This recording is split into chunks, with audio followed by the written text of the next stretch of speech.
আজকে 32 নম্বর সেই বাড়িটি আগুন দিয়ে পোড়ায় দেয়।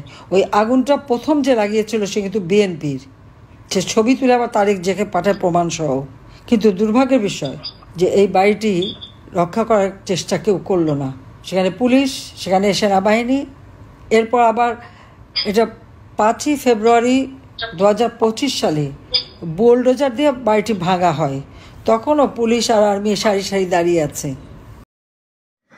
দর্শক, প্রধানমন্ত্রীর কণ্ঠে শুনছিলেন ধানমন্ডির 32 নম্বরের ঐতিহাসিক বাড়িটি 2024-এর 5ই আগস্টের নিকষ কালো অধ্যায়ের সন্ধিক্ষণে প্রথমে, পরে 2025-এর 5 ফেব্রুয়ারি দ্বিতীয়বার অগ্নিসংযোগ ও বুলডোজার দিয়ে কীভাবে গুড়িয়ে বাড়িটিকে ধ্বংস করে দেয় কতিপয় বাঙালি জঙ্গি দুর্বৃত্তরা, সেই নির্মমতার কাহিনী। প্রধানমন্ত্রীর বিস্তারিত বক্তব্য দেখবেন খবর পর্যালোচনার পরেই। বাংলাদেশের ইতিহাসে ধানমন্ডি 32 নম্বর বাড়িটি কেবল বঙ্গবন্ধুর বাড়ি নয়, এটি বাংলাদেশের ইতিহাসের হৃদস্পন্দন। এখানেই জাতির পিতা বঙ্গবন্ধু শেখ মুজিবুর রহমান বসবাস করতেন। এখানেই 15ই আগস্ট 1975-এর ভোরে তাকে ও তার পরিবারকে তারই হাতে করা সেনাবাহিনীর কতিপয় বিবাদগামী কুলাঙ্গারের হাতে নির্মমভাবে খুন হতে হয়। ঐতিহাসিক 32 নম্বর শুধু স্থাপনা নয়, এটি স্বাধীনতার ঘোষণা, ভাষা আন্দোলনের রূপরেখা, 6 দফা দাবি, গণ আন্দোলন এবং 1971-এর মুক্তিযুদ্ধের রণনীনাদ বহন করে চলেছে। এই বাড়িটি আজও বাংলাদেশের স্বাধীনতার আত্মার প্রতীক। দেশপ্রেমিক মুক্তিযুদ্ধের সপক্ষে প্রতিটি বাঙালির কাছে 32 নম্বরের এই বাড়িটি যেন এক গোল্ডেন স্মৃতিস্তম্ভ। যে হাতগুলো এই বাড়ি ভেঙেছে তারা ইট নয়, স্মৃতি ভেঙেছে। আজ প্রশ্ন একটাই, এই ঐতিহাসিক বাড়িটি ভাঙার পেছনে কারা ছিল এবং কেন মুক্তিযুদ্ধের চেতনা বারবার আঘাতের মুখে পড়ছে? শুধু মুক্তিযুদ্ধের স্মৃতি জাদুঘর নয়, জাতির পিতা বঙ্গবন্ধু শেখ মুজিবুর রহমানের ধানমন্ডির 32 নম্বর বাড়িটি বাংলাদেশের স্বাধীনতার ইতিহাসের এক অনন্য প্রতীক। এখানেই ভাষা আন্দোলন, ঐতিহাসিক 6 দফা, 1969-এর গণ আন্দোলন, মুক্তিযুদ্ধের ডাক এবং স্বাধীনতার পরিকল্পনা বাস্তবায়নের সূচনা হয়েছিল। আর 1975 সালের 15ই আগস্ট এখানে জাতির পিতাকে তার পুরো পরিবার সহ নির্মমভাবে হত্যা করে সেনাবাহিনীর একদল বিপদগামী সদস্য। এই বাড়িটি ঘিরেই বাংলাদেশের স্বাধীনতার ইতিহাসের প্রতিটি ধাপ গঠিত, কিন্তু আজ সেই ইতিহাসের প্রতীককে চূর্ণ বিচূর্ণ করে দিল দুর্বৃত্তরা। বিশ্বাসযোগ্য সূত্রে জানা গেছে, জামায়াত, শিবির ও বিএনপির বলিষ্ঠ জঙ্গি গোষ্ঠীগুলির নেতৃত্বে ডক্টর ইউনূসের নীরব সমর্থনে তারেক জিয়ার নির্দেশে বিএনপির নেতাকর্মীরা এই নৃশংস ভাঙচুরে অংশ নেয়। ঘটনাস্থলে উপস্থিতদের বক্তব্য অনুযায়ী তারেক জিয়াকে উদ্দেশ্য করে স্লোগান দিতে শোনা যায়, 32 নম্বর ভেঙে ফেলেছি, কথা রাখলাম। চোখে জল এনে দেওয়াই ঘটনার সময় সেনাবাহিনী ও আইনশৃঙ্খলা বাহিনী উপস্থিত থাকলেও কোনো প্রতিরোধমূলক ব্যবস্থা নেয়নি, বরং কিছু সদস্যকে দেখা যায় হামলাকারীদের উৎসাহ দিচ্ছে। এমন এক সময়ে যখন সেনাপ্রধান ওয়াকারুজ্জামান, ডক্টর ইউনূস ও মার্কিন ডিপ স্টেটের অর্থনৈতিক ও রাজনৈতিক মিত্র হয়ে উঠেছিলেন, তখন রাষ্ট্রের এই নীরবতা বাংলাদেশের স্বাধীনতার ইতিহাসের প্রতি এক গভীর অবমাননা। প্রধানমন্ত্রী শেখ হাসিনা এক ভিডিও বার্তায় এই ঘটনার নিন্দা জানিয়ে বলেন, যারা বঙ্গবন্ধুর রক্তমাখা বাড়ি ধ্বংস করতে চায় তারা বাংলাদেশের মুক্তিযুদ্ধ ও স্বাধীনতার চেতনাকে ধ্বংস করতে চায়। ইতিহাস তাদের কখনো ক্ষমা করবে না। এই বার্তাটি রিপোর্টের সঙ্গে সংযুক্ত ভিডিও অংশে তুলে ধরা হয়েছে, যেখানে প্রধানমন্ত্রী শেখ হাসিনা মুক্তিযুদ্ধ ও বঙ্গবন্ধুর স্মৃতিকে রক্ষা করার আহ্বান জানিয়েছেন। দর্শক, আমাদের প্রতিবেদন ভালো লাগলে লাইক, শেয়ার, কমেন্ট ও সাবস্ক্রাইব করে আমাদের উৎসাহিত করবেন। এখন দেখবেন প্রধানমন্ত্রী শেখ হাসিনার পূর্ণাঙ্গ ভিডিও চিত্র। আজকে 32 নম্বর সেই বাড়িতে আগুন দিয়ে পোড়ায় দেয়। ওই আগুনটা প্রথম যে লাগিয়েছিল সে কিন্তু বিএনপির। সে ছবি তুলে আবার তারিখ জেকে পাঠায় প্রমাণসহ। কিন্তু দুর্ভাগ্যের বিষয় যে এই বাড়িটি রক্ষা করার চেষ্টা কেউ করলো না। সেখানে পুলিশ, সেখানে সেনাবাহিনী।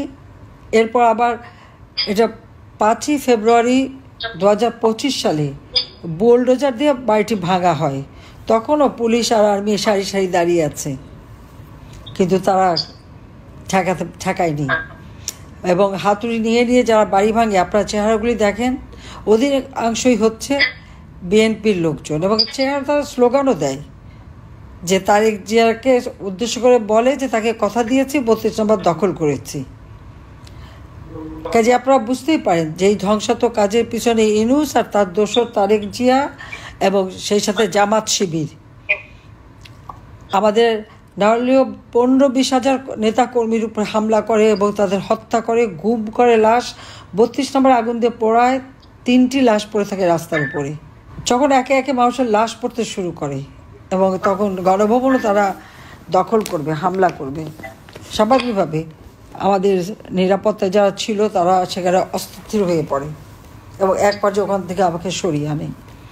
আমি সরে আসার পর আজকে দেশের অবস্থাটা কী? আওয়ামী লীগ নিষিদ্ধ, ছাত্রলীগ নিষিদ্ধ, আওয়ামী লীগের নিবন্ধন বাতিল করে।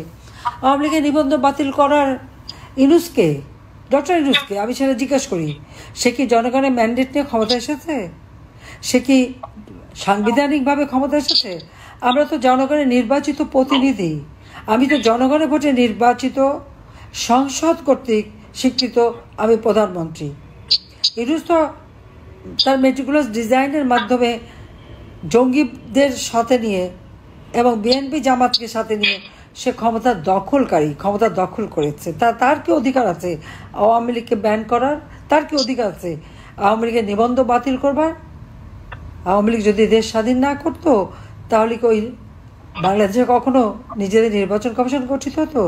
সশস্ত্র বাহিনীর সদস্যতা খুব বড় মেজর পর্যন্তই থেকে যেত। কালে বাদে একজন বোধহয় কর্নেল পর্যন্ত উঠেছিল। জাতির পিতা 6 দফা দেওয়ার পর একজন আধা বাঙালি আর একজন যে বাংলাদেশেই বিশ্বাস করে না, জেনারেল পর্যন্ত মেজর জেনারেল পর্যন্ত উঠতে পেরেছিল। কোনো বাঙালির তো কোনো প্রমোশন হতো না। সিভিল প্রশাসনে কোনো বাঙালি কি সচিব হতে পেরেছিল? হয়তো একটা নেহায়েত পাকিস্তানের দালাল একটা দুটো কখনো তাও তাদেরকে দেওয়া হতো না। আজকে জাতির পিতা দেশ স্বাধীন করেছে বলেই মেজর জেনারেল, লেফটেন্যান্ট জেনারেল হবার সুযোগ পাচ্ছে। আজকে সেই স্বাধীনতাকে ধ্বংস করার সব রকম প্রচেষ্টা তারা চালাচ্ছে। আর যে পাকিস্তানিরা মা বোনের ইজ্জত লুটেছে, গণহত্যা চালিয়েছে, ঘরবাড়ি ধ্বংস করেছে, আজকে তাদের দাবিদারি করা মানে পরাধীন থেকে ওই পাকিস্তানিদের বুটের লাথিটাই যেন এদের জন্য পছন্দ ছিল। জাতির পিতা যে তাদের সম্মান দিয়ে গেছে স্বাধীন দেশের নাগরিক, এটা পছন্দ হচ্ছে না। সেই জন্য তো মুক্তিযোদ্ধাদের আজকে অপমান করা হয়, স্বাধীনতার সকল স্মৃতি ধ্বংস করা হয়, ইতিহাস মুছে ফেলা হয়। কিন্তু শহীদের রক্ত বৃথা যায় না। লাখো শহীদের রক্তের বিনিময়ে অর্জিত এই স্বাধীনতাকে ধ্বংস হতে দেওয়া যাবে না। আমি আপনাদেরকে এটুকুই বলবো যে আমাদের সকল বন্দীদের মুক্তি দিতে হবে, সমস্ত মিথ্যা মামলা প্রত্যাহার করতে হবে, আমাদের পরিবারের উপরে যে হামলা চালাচ্ছে সেটা বন্ধ করতে হবে, আওয়ামী লীগের নেতাকর্মী গ্রামগঞ্জে সাধারণ মানুষের উপর যে জুলুম চালাচ্ছে সেটা বন্ধ করতে হবে, সাংবাদিকের স্বাধীনতা, সংবাদপত্রের স্বাধীনতা, মিডিয়ার স্বাধীনতা দিতে হবে, আইনজীবীরা যেন স্বাধীনভাবে তারা তাদের ক্লায়েন্টের পাশে দাঁড়াতে পারে সে ব্যবস্থা করতে হবে। আইনের শাসন নাই, কিচ্ছু নাই দেশে, সব শেষ করছে। আইনের শাসন প্রতিষ্ঠা লাভ করতে হবে।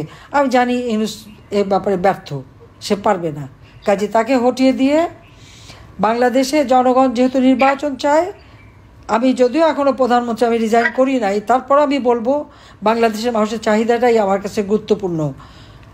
একদম সম্পূর্ণ নিরপেক্ষ তত্ত্বাবধায়ক সরকার গঠন করে তার অধীনে নির্বাচন দিতে হবে। ইউনূসের অধীনে কোনো নির্বাচন সফল হবে না, কোনো জনগণ ভোট দিতে পারবে না। সে তো জঙ্গি, সন্ত্রাসী এবং তারেক জিয়া আর এক জঙ্গি, এদেরকে নিয়ে সে সমস্ত ভোট নষ্ট করবে। কাজেই নির্বাচন হতে হবে একেবারে অবাধ, নিরপেক্ষ, সুষ্ঠু নির্বাচন, একজন তত্ত্বাবধায়ক সরকার, সম্পূর্ণ নিরপেক্ষ তত্ত্বাবধায়ক সরকার অধীনে নির্বাচন হতে হবে, যেখানে সকল মানুষ তার ভোট দেওয়ার স্বাধীনতা পায়। আর আমি তো আছি দেশের মানুষের জন্য। আজকে যে ছাত্রছাত্রীরা এই আন্দোলনে গিয়েছিল, তারা আজকে বুঝতে পেরেছে তাদের ভুলটা। সবাই আমাকে ফোন করে, আমার কাছে ক্ষমা চাই। এরা তো আমার নাতির বয়সী, ক্ষমা করার কি আছে? তাদেরকে বিভ্রান্ত করা হয়েছে। এই বয়সটা অল্প বয়স, এটা তো বিভ্রান্ত হওয়ারই বয়স। আমি বলছি আমার কাছে ক্ষমা চাইতে হবে না, আমি এমনি ক্ষমা করি, দোয়া করি তোমরা অন্তত সঠিক পথে আসো, দেশকে ভালোবাসো, দেশের মানুষকে ভালোবাসো, মানুষের জন্য কাজ করো। এটাই, ওই সুদখোর জঙ্গিদের জন্য না। যে বাংলাদেশ উন্নয়নের রোল মডেল, সেই বাংলাদেশ আজকে জঙ্গির দেশ হিসেবে পরিচিত। এই অপবাদ থেকে বাংলাদেশকে মুক্ত করে বাংলাদেশকে আবার আমরা শান্তি, নিরাপত্তার দেশ হিসেবে বিশ্ব দরবারে সম্মান ফিরিয়ে আনবো। এটাই আমাদের প্রতিজ্ঞা। 21 আগস্ট বেঁচে গিয়েছিলাম, আজকের দিনে এই প্রতিজ্ঞাই করি। বেঁচে যখন আছি, অবশ্যই আল্লাহ রাব্বুল আলামিন আমাকে সুযোগ দেবে, বাংলাদেশকে আমরা জাতির পিতার স্বপ্নের সোনার বাংলা হিসেবে ইনশাআল্লাহ গড়ে তুলব। সবাইকে ধন্যবাদ। Voice of Calcutta.